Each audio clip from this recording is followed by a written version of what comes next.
Hi everyone. This video is to show you how to code a question in MyLab. The purpose of this is so that you can write either custom homework questions or questions for your tests or quizzes, or if you're teaching a coordinated course to be able to contribute midterm and final exam questions to the entire course. So let's just get started, and I'll note that first every coding project for a question starts with a great question. What I've put up here on the screen is a not so great question.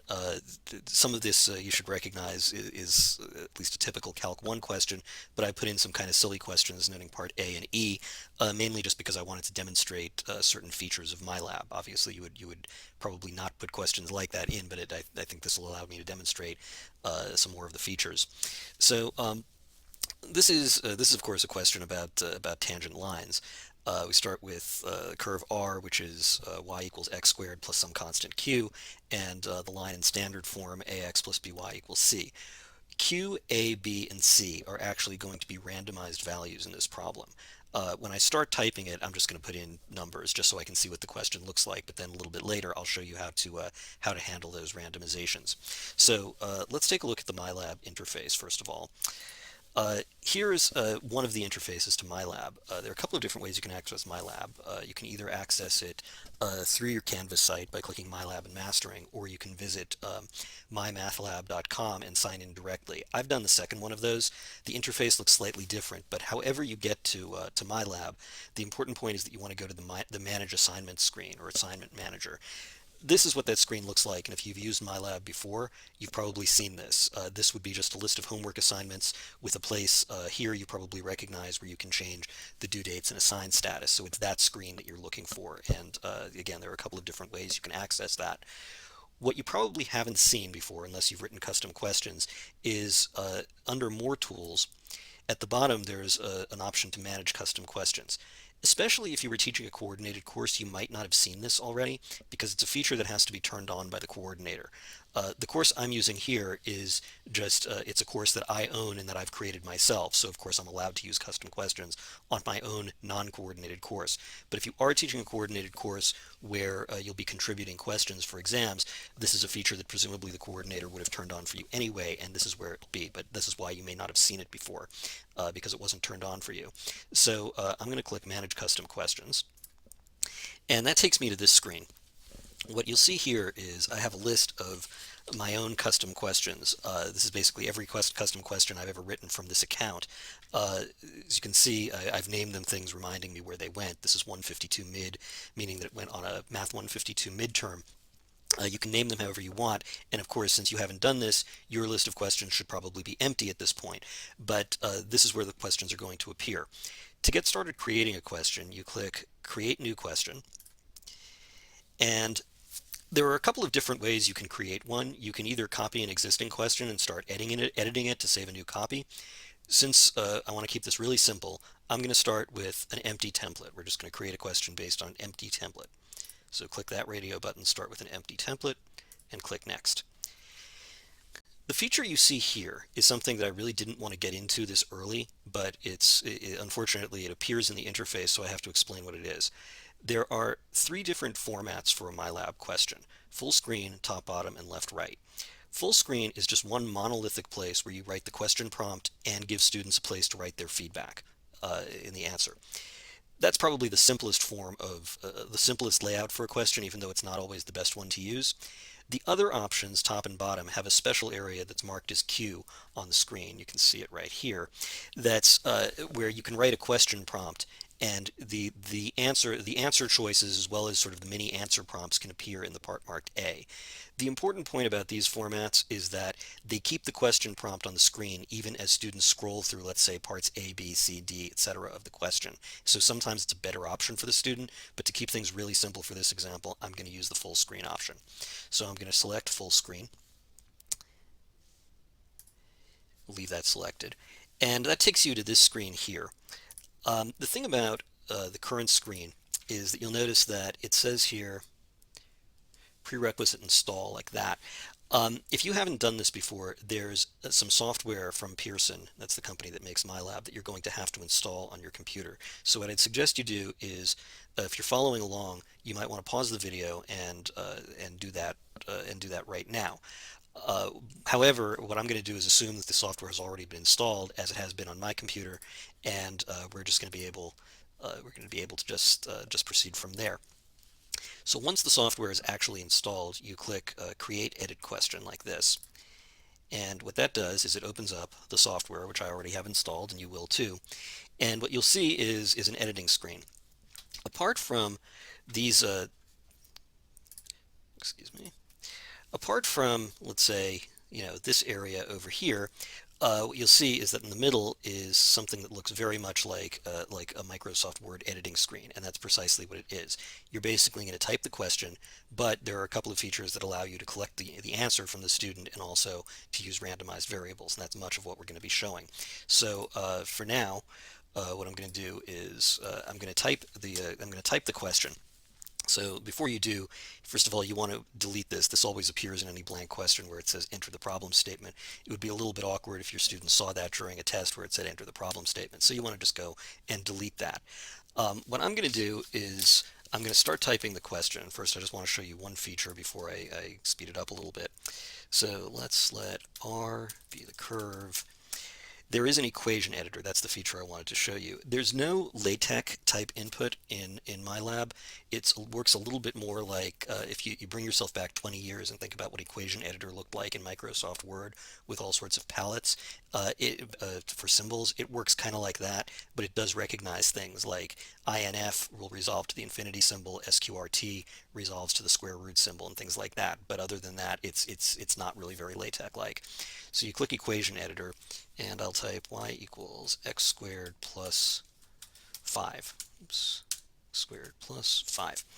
Note that in the example problem that I had, it was actually x squared plus q.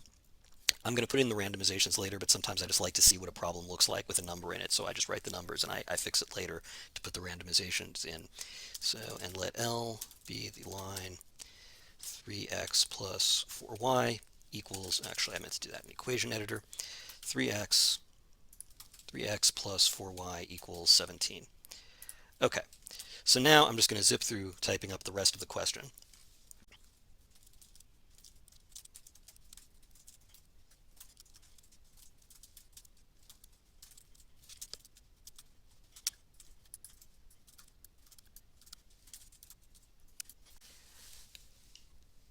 Okay, so now I've got the question all typed up. Let's see how we put in the places for students to write their answers. Because you can see that that's completely missing here. The student would just see this whole list of questions and would not know where to write their answer. So what I want to do is first highlight one of the main design features of MyLab.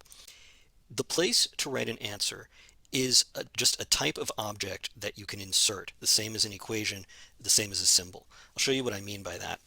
If you look at, where is it? There we go. If you look over here, what you'll see is there's the part of the buttons that appear on the left of the screen say student interactions. Each of these is a type of student interaction. The one we're going to use for where a student just enters a number or an expression or an equation is called short answer. That's just a box where a student can type, depending on what the correct answer is, either a number or an algebraic expression or even a full equation. So let's go to that. So what I want to do is go up here where I'm going to expect the student to enter their answer. And you often want to make it this, think about what it's going to look like as a student sees this on a test. I like to make it really explicit and say answer so that the student knows they're going to have to enter an answer someplace. Now what I'm going to do is, since I want a short answer, the answer to part A, what is the exponent, is just going to be 2. That's not a randomized value. It's not going to change. And that's why I put this in here, just so we can see what a constant answer looked like. I'm going to click short answer. It gives me this dialog box, but I'm just going to move past all of these steps just so you can see what it looks like. I'm going to save it. And as you can see, there's just a blank box here now where a student can write an answer. At this point, it's just a box. The MyLab will render this for the student to see. It will allow a student to type something in, but I haven't programmed in what a correct answer looks like. So that's what we're going to do, and that's what that dialog box that I cleared off the screen was all about. So we're going to double click the box and go through the steps. So first of all, select a rule. I'm going to leave it usually for most types of answers. It's going to be accept any unsimplified or simplified equivalent answers. This doesn't work for everything, but most notably it doesn't work for inequalities, but when an inequality is the answer, but it works for a lot of types of answers that you're going to give. So maybe we'll cover in a later video the different types of answer rules. What this means is that if let's say the answer is 2, which it is in this case, it will accept as a correct answer the number 2. It'll accept 4 over 2. It'll accept 10 over 5. It will accept 100 pi over 50 pi. Anything that simplifies to the correct answer will be accepted. So obviously, if you're looking for a particular form of answer, this may not be the best choice, but for many type, we find it's possible to build many test questions around the idea that any simplified or unsimplified answer is okay. So let's go to the next part. Step 2 is define answers. The correct answer here is 2.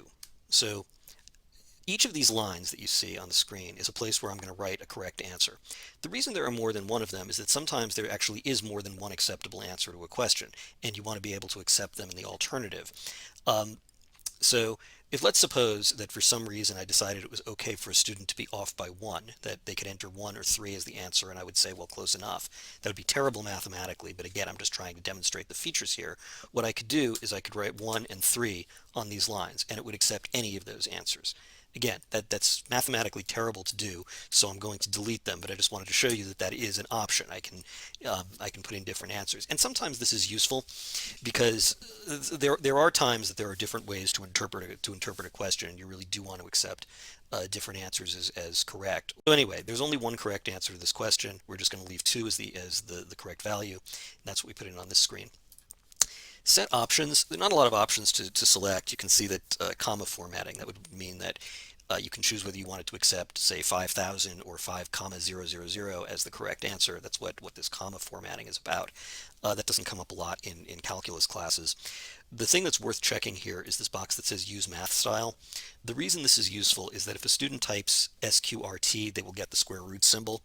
If they type INF, they'll get the infinity symbol. There are a few others that work like this, and it's just useful because it means that students don't always have to go to the math palette. So I usually like to check this box.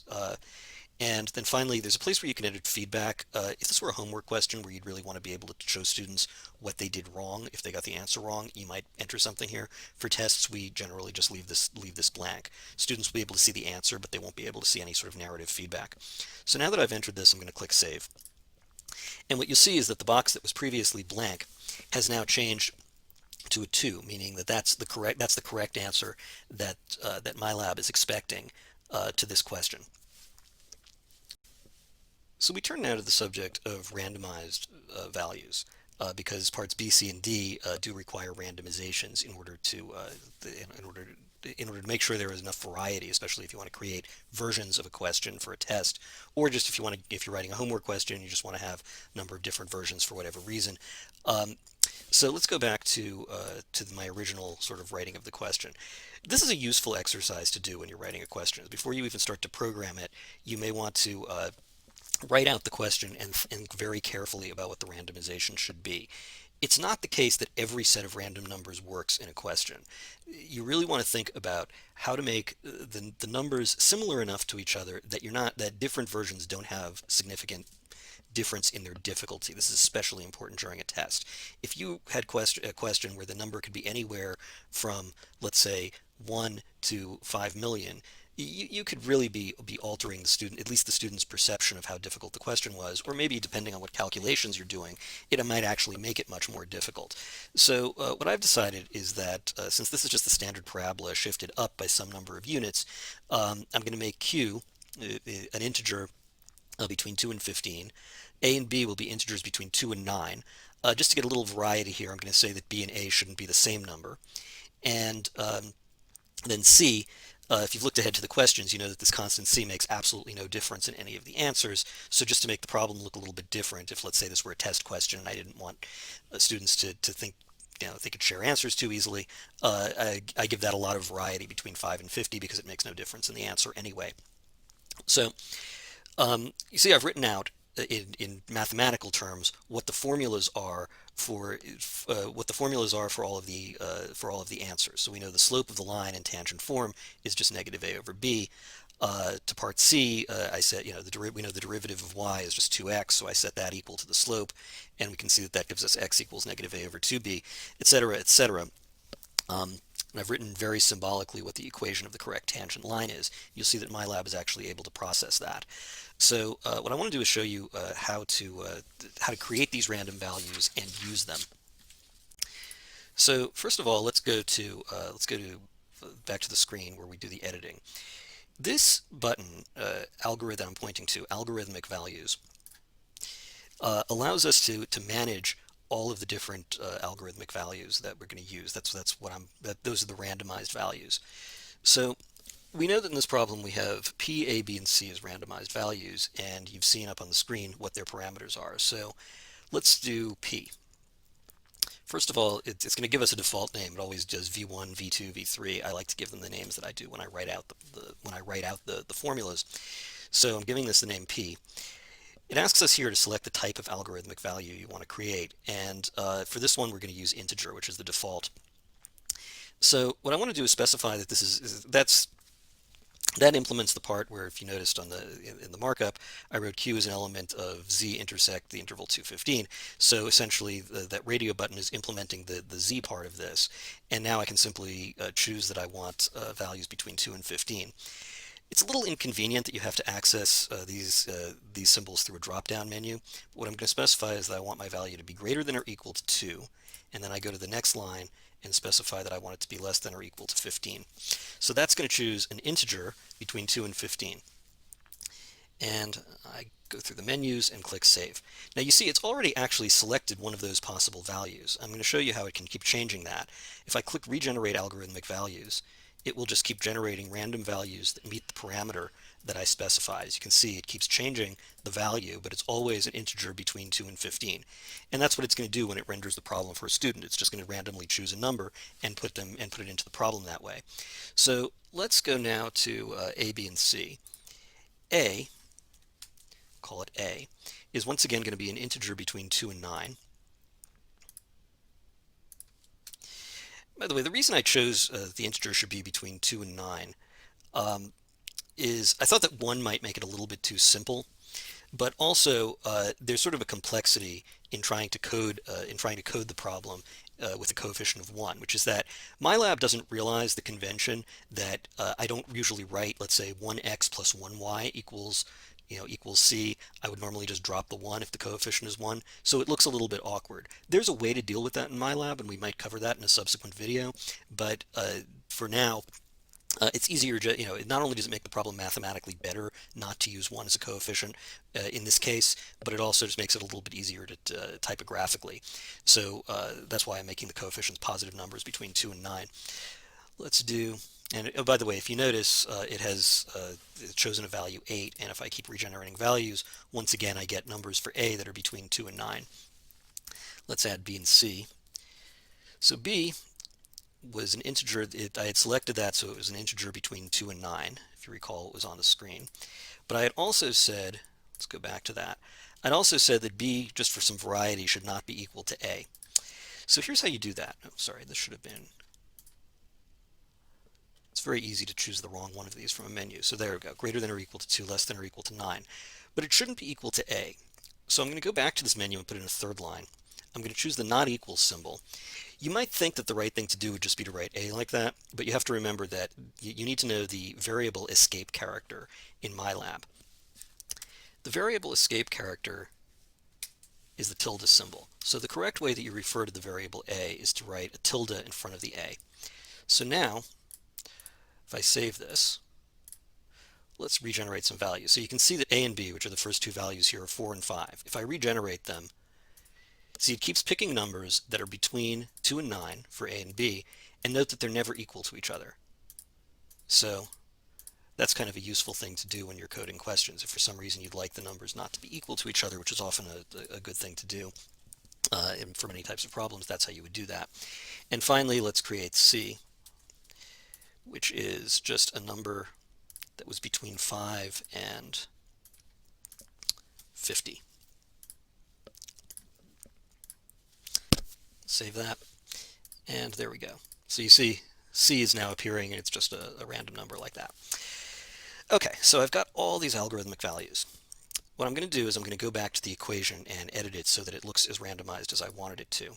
I'm going back, click the equation to go back into equation editor. When you're in equation editor, you can access the variables the exact same way that I did through using the tilde symbol. It also has here this symbol, this symbol that I'm pointing to here means insert algorithmic value. So I actually could just insert one. Let's do that here. Let me show you. Instead, I'm going to erase that 5, and that's just going to be the value p. And you see it inserts tilde p right there. I could have simply typed tilde p, and you see it turns red, showing that it recognizes it as a variable. Now I'm going to click OK. And what you see is that this equation has now changed to y equals x squared plus 10. Why? Because if I go back to the algorithmic value list, what you'll see is that it's chosen for p the value 10. Now, if I regenerate algorithmic values, I can do that here now. Watch what happens to that first equation. See, it changes it to 5, then 6, then 14, then 11, then 6. So these are all different examples of what your students are going to see, because when it renders the problem for a student, it's just going to pick a random acceptable value. Let's do the same for the line. So here we go. So I want to replace 3 with, that's going to be A. So, and 4 is going to be tilde B. So notice how it shows up with tilde A being red, and it keeps the X. So it understands that the X is a symbol that needs to still appear, and it's just it's just recognizing that A is a variable. That's how you can tell that it's recognized it as a variable, because it shows up in red like that. And I'm going to replace this 17 with C. So now you can see that it's replaced the linear equation with a randomized version of that. And as I regenerate algorithmic values, you see I continue to get different equations like that. Okay, so let's see how we enter the slope of the line now as an answer now that it's been randomized. So let's go to part B. I'm going to let's actually write it this way. Slope equals, again, the reason I'm doing that is you always want to think about what the students are going to see while they're taking a test. Students don't like taking tests online, so you want to make everything as absolutely crystal clear for them as you possibly can as they're doing this. It's hard enough for them to do an online test. We want to really think about what it is they're going to see, what a good format to answer the question is. So I need to put in an answer box, and I'm going to select short answer. And we're now going to go through the various dialogues here.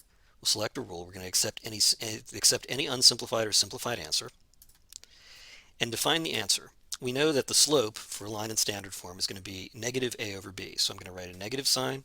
I know it's very small here. There's no way to magnify this so that you can see it. I just wrote the hyphen symbol for a negative sign. And now I'm going to write tilde a slash tilde b. That gives me negative. Again, that negative sign is very hard to see at the beginning, but I've got negative a over b. Just remember, you have to put the tilde before each variable name in order to get it recognized. So let's go to next. We set the options. I'd like to use math mode because we're expecting a mathematical answer. We'll just go through the feedback and click save. And what you now see is that the answer that it's looking for is negative 6 over 9. Why? Because the equation, the randomized coefficients that it's chosen for the linear equation were 6 and 9 for A and B, so it now recognizes that and incorporates them into the answer that it's expecting. If I click regenerate algorithmic values, watch how the linear equation up here changed to 9 and 7, and so did the answer. So that's how you do a randomized answer in MyLab. Okay, so let's go to part C. You can sort of imagine how we might code that. We're looking for the x value where the tangent line to r has the slope given in part B. Let's go back to our formula. Recall that in order to find this, since the derivative of y was 2x, we set 2x equal to the slope and then solved for x, giving us negative a over 2b. So let's write here. Again, you want to think about what you want the students to answer. I'm going to write x equals, because I know that many students will just completely gloss over the fact that I asked for an x value and they're going to write a point. And the system's not going to recognize the point as a correct answer. This is sort of a mess because it means you have to go back and look at the questions. You have to decide whether you're going to give students credit for it because it was fundamentally right, or if you're going to going to hold them to the fact that they didn't follow instructions, which is always kind of a thorny issue. That's why I just like to write questions in a way so that it's absolutely crystal clear what I'm looking for on a test. Um, so let's write short answer. Going to select a rule, that's the default rule, accept any simplified or unsimplified answer, and I'm just going to write negative tilde a over 2 times tilde b. The grouping rules aren't always clear in these answers. I think that MyLab probably understands order of operations and grouping the way that we do, but there's no harm in just putting in some extra parentheses, which is why I wrote it this way. So let's go through this. We'll check math mode. And as you can see, this is now what it's accepting as the correct answer. Recall that we set it so that it will accept any simplified or unsimplified answer. So even though most students are going to type negative 9 over 14, it will accept that because that's equivalent to what you see here. And in fact, when students see when they get their feedback, if they got the question wrong, this is what it's going to show them, so they'll actually see how the correct answer was constructed. If you want to make that opaque to a student, there's a way to do that, but again, that's more of an advanced topic. Okay, so let's code part D now. You can see as D is to write the equation of a line that is tangent to R and parallel to L. One of the things to recognize is that MyLab understands equations in the sense that it can tell if two equations are equivalent, which means I can write this in the form that's most convenient to write the answer in, which is going to be point-slope form. And if a student, let's say, writes it in slope-intercept form or standard form, it's not a problem. MyLab will recognize the equivalency of the answer. So first of all, let's think about how we want to write, how we want to prompt the student. I'm going to write equation of line like that. And when I enter a short answer, let's see. So the rule, again, is accept any simplified or unsimplified answers. Now we're going to define the answer. So we're going to write this as an equation, but in mind, let's go look at what the answer is. The answer is, I've written out the answer in point-slope form very, very abstractly. The answer is going to have both y and x in it. Remember that y and x are not variables that MyLab is managing for you. It's not randomizing the x and y. Those are just part of the answer that you're expecting because you're expecting an equation involving x and y. So the distinction is that when the variable is a mathematical variable that's part of the answer you're expecting as opposed to some randomized parameter, you don't put a tilde in front of it. So let's show how to type this. So let's write out the equation y minus, and I'm just going to keep the put in the parentheses, just put spaces between them so we can see what matches with what. So this is going to be a over 2 times tilde b, and we're going to square that quantity, and then plus tilde p.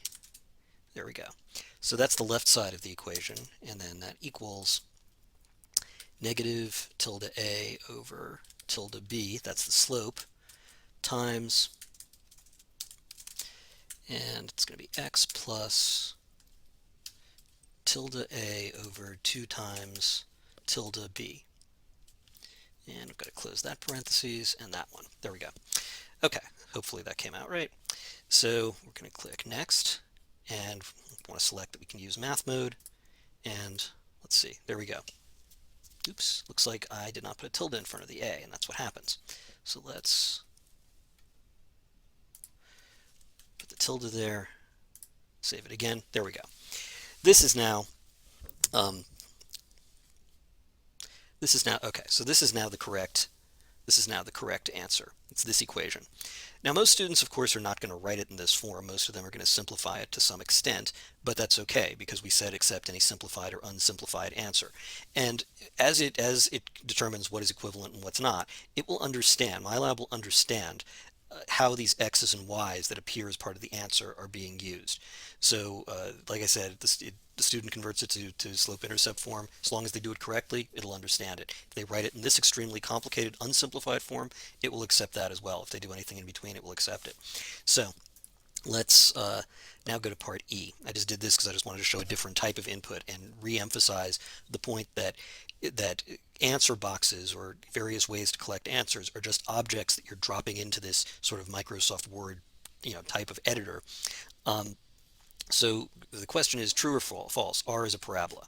Well, R is this curve, so it is in fact a parabola. That's true. So what I'm going to do is I'm going to put in here a true-false answer. And all I do is I just click under Student Interactions, true-false. And what it gives me is a true-false, a true-false multiple choice type of answer. Notice the blinking cursor over here.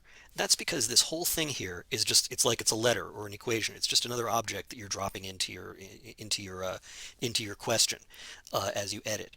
So there are a couple of things you can do here. Like for example, if I click this, I can specify which one of these is the correct answer, which you can see through the radio button that's checked. I can also specify that I want it locked in place or not. By specifying that I want these locked in place, I'm guaranteeing that whenever students see this question, they're going to see true followed by false. If for some reason I wanted it to mix up the choices and sometimes show false true, I could say I could uncheck that box so that it wasn't locked in place. That's especially useful for multiple choice questions, which work really just like this true false question.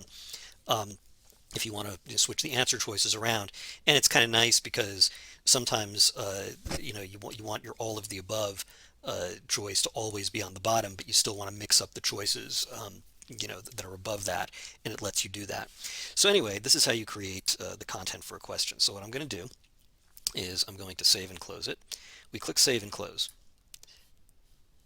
Now we have to go back to here, and it shows us this screen. I had to actually access this by clicking the Chrome button on the bottom of the screen in order to get this. So I'm going to call this, let's see, tangent demo question.